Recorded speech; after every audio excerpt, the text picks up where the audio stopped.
जय हिंद साथियों, मैं अपने इस वीडियो में आपका पुनः स्वागत करता हूं।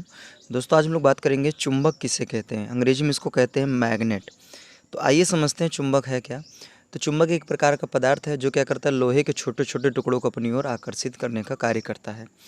तो चुंबक की नॉर्मल यही परिभाषा आपको देना है।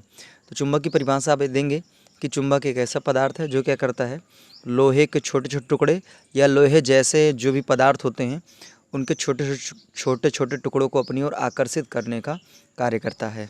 तो ये रही चुंबक की परिभाषा। अब बात करते हैं चुंबक के प्रकार की। तो चुंबक बेसिकली दो प्रकार का होता है। एक होता है प्राकृतिक चुंबक, दूसरा होता है कृत्रिम चुंबक। प्राकृतिक चुंबक किसे कहते हैं? तो प्राकृतिक चुंबक की परिभाषा ये है कि ऐसे चुंबक जो प्रकृति में पाए जाते हैं, या कह सकते हैं कि जिनको खानों में खोद कर निकाले जाते हैं, उन चुंबकों को कहते हैं प्राकृतिक चुंबक।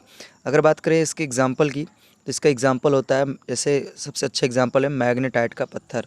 तो मैग्नेटाइट का जो पत्थर होता है, ये बेसिकली खानों यानी जो जहाँ पे पहाड़ों में जो खोदा जाता है, जहाँ से लोहा और भी चीज़ों को निकाला जाता है, तो वहीं से चुंबक को भी निकाला जाता है।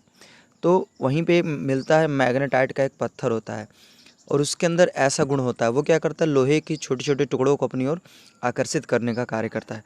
तो मैग्नेटाइट का जो पत्थर है, ये एक प्राकृतिक चुंबक का सबसे अच्छा उदाहरण है। अगर बात करें प्राकृतिक चुंबक के गुण की बात करें, तो इसका गुण ये है कि इसका कोई आकार नहीं होता है। और अगर बात करें इसका चुंबकीय गुण जो होता है, तो इसका चुंबकीय गुण बहुत ही कम होता है। अर्थात कहने का ये है कि ये मतलब किसी भी लोहे की चीज़ को खींचता तो है अपनी ओर, लेकिन उतना पावर से नहीं खींच पाता जितना उसको खींचना चाहिए। तो इसका चुंबकीय गुण भी क्या होता है, कम होता है। अब बात करते हैं कृत्रिम चुंबक। हुआ क्या कि जब ये प्राकृतिक चुंबक पाया गया, तो इसमें ये देखा गया कि पहला नंबर तो इसका कोई आकार फिक्स नहीं हुआ करता था, और दूसरा नंबर इसके अंदर जो चुंबकीय गुण था वो बहुत ही ज़्यादा कम था। तो इस चीज़ को थोड़ा सा और ज़्यादा इम्प्रूवमेंट करने के लिए वैज्ञानिकों ने क्या किया, लोहा यानी आयरन, स्टील और कोबाल्ट, इन तीनों लोगों को मिक्स करके एक नए चुंबक का निर्माण किया, जिसका नाम रखा गया कृत्रिम चुंबक। देखिए, कृत्रिम चुंबक इसलिए पड़ा नाम इसका क्योंकि ये मानव कलाकारी द्वारा ये बनाया गया।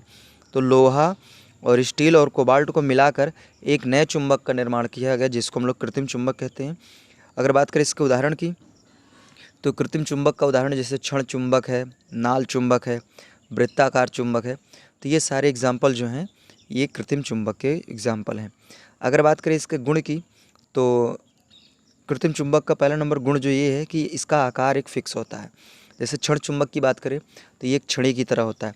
नाल चुंबक की बात करें तो आपने देखा घोड़े की जो नाल होती है कुछ इस तरह से होती है, यू टाइप की, ठीक है, यू टाइप की होती है। तो इसका भी एक आकार फिक्स होता है। तो घोड़े के नाल की तरह इसका संरचना होता है। और वृत्ताकार चुंबक आपने देखा जो वो स्पीकर वगैरह होते हैं, तो स्पीकर के पीछे आपने देखा होगा रिंग टाइप का एक चुंबक लगा होता है, तो उसका भी आकार फिक्स होता है, वो ही है वृत्ताकार चुंबक। तो उम्मीद करूंगा यहाँ तक बातें आपको क्लियरली समझ में आ गई होगी। अब आइए हम लोग आगे बात करते हैं चुंबक के सामान्य गुण, यानी जो चुंबक होते हैं उनके अंदर क्या क्या क्वालिटी होती है। आइए इसके बारे में जानने का प्रयास करते हैं। तो पहला नंबर तो होता है कि जो चुंबक होता है ये द्विध्रुवी होता है, अर्थात इसके अंदर ऐसे दो सिरे होते हैं जो विपरीत नेचर के होते हैं। तो ये द्विध्रुवी होता है, या फिर आप ऐसे भी समझ सकते हैं कि जब किसी चुंबक को हम क्या करते हैं, किसी धागे से बांध के लटका देते हैं, तो ये चुंबक जो होता है ये सदैव उत्तर और दक्षिण दिशा में ठहरता है। तो इसलिए इसको कह सकते हैं कि चुंबक जो होता है द्विध्रुव होता है।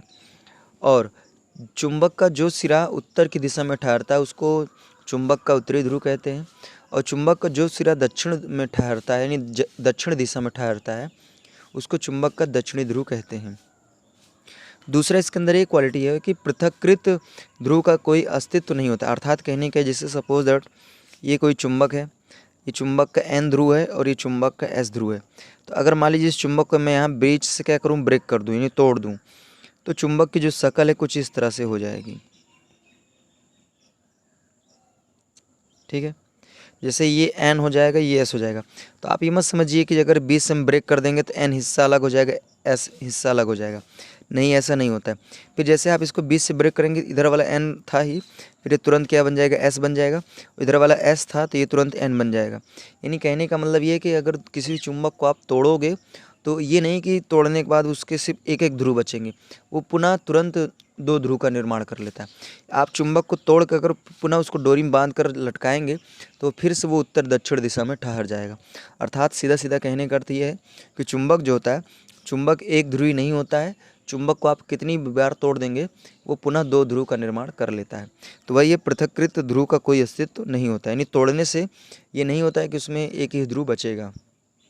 अगला नंबर है कि सजातीय ध्रुव जो होते हैं वो प्रतिकर्षित तथा विजातीय ध्रुव जो होते हैं वो आकर्षित होते हैं। अर्थात कहने का ये है कि सजाती का मतलब होता है एक जात के और विजाती का अर्थ होता है अलग अलग जात के। जैसे मान लीजिए सपोज दैट ये एक चुंबक ये है और एक दूसरा चुंबक ये है। जैसे चुंबक का ये एन ध्रुव, ये एस ध्रुव, ये एन ध्रुव, ये एस ध्रुव, ठीक है। उसी तरह एक चुंबक ये है और दूसरा चुंबक ये है, इसका एस ध्रुव एन और ये एन और ये एस, ठीक है। तो अगर मान लीजिए दो, जैसे इधर एस है इधर एन है, तो ये अलग अलग जात के हैं। तो अगर इनको हम पास में लाएंगे इन चुंबकों को, तो ये चुंबक क्या होंगे, एक दूसरे को अपनी ओर आकर्षित करेंगे। लेकिन अगर जैसे सेम नेचर के अगर हम ध्रुवों को पास में लाते हैं तो ये क्या होते हैं, एक दूसरे को प्रतिकर्षित करते हैं, अर्थात एक दूसरे से दूर भागते हैं। तो यही होता है, सजातीय ध्रुवों में प्रतिकर्षण और विजातीय ध्रुवों में आकर्षण होता है। अगला नंबर होता है चुंबकीय बल रेखाएं जो होती हैं वो सदैव एन ध्रुव से निकलती हैं और एस ध्रुव में प्रवेश करती हैं।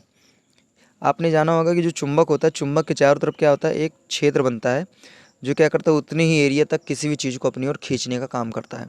तो दरअसल अगर बात करें इसका क्षेत्र बनता कैसे है, तो क्षेत्र इसके ऐसे बनता है क्योंकि होता क्या है कि चुंबक का जो एन ध्रुव होता है यहाँ से कुछ काल्पनिक रेखाएं निकलती हैं जो क्या होती हैं, एस की ओर एंट्री करती हैं, यानी एन से निकलती हैं और एस की ओर एंट्री करती हैं। तो ये रेखाएं जितनी दूर तक फैलती हैं उतना दूर क्या होता है, इस चुंबक का एरिया हो जाता है और उसी एरिया को कहते हैं चुंबकीय क्षेत्र। तो इसमें जो चुंबकीय बल रेखाएं होती हैं वो सदैव, अगर बात करें चुंबक के बाहर की, तो चुंबक के बाहर सदैव एन से निकलती हैं, एस की ओर एंट्री करती हैं। जबकि बात करें चुंबक के अंदर की, तो चुंबक के अंदर जो होता है वो एस टू एन जाती हैं। तो उम्मीद करूँगा इतनी बातें हमारी कन्फर्मली आपको समझ में आ गई होगी। तो दोस्तों आज मैंने बात की चुंबक क्या है, चुंबक के प्रकार क्या है, इनके गुण क्या है, उदाहरण क्या है, सारा कुछ हमने डिस्कस करने का प्रयास किया। तो उम्मीद करूँगा ये हमारा वीडियो आपको काफ़ी हेल्पफुल रहा होगा। तो दोस्तों आप हमको इंस्टाग्राम और फेसबुक में फॉलो कर सकते हैं, लिंक जो हमने डिस्क्रिप्शन बॉक्स में दिया वहाँ पे विजिट करके फॉलो कर सकते हैं। तो दोस्तों अब हमें दीजिए इजाज़त, इसी तरह मिलेंगे हम लोग अगली वीडियो में, तब तक के लिए जय हिंद, वंदे मातरम।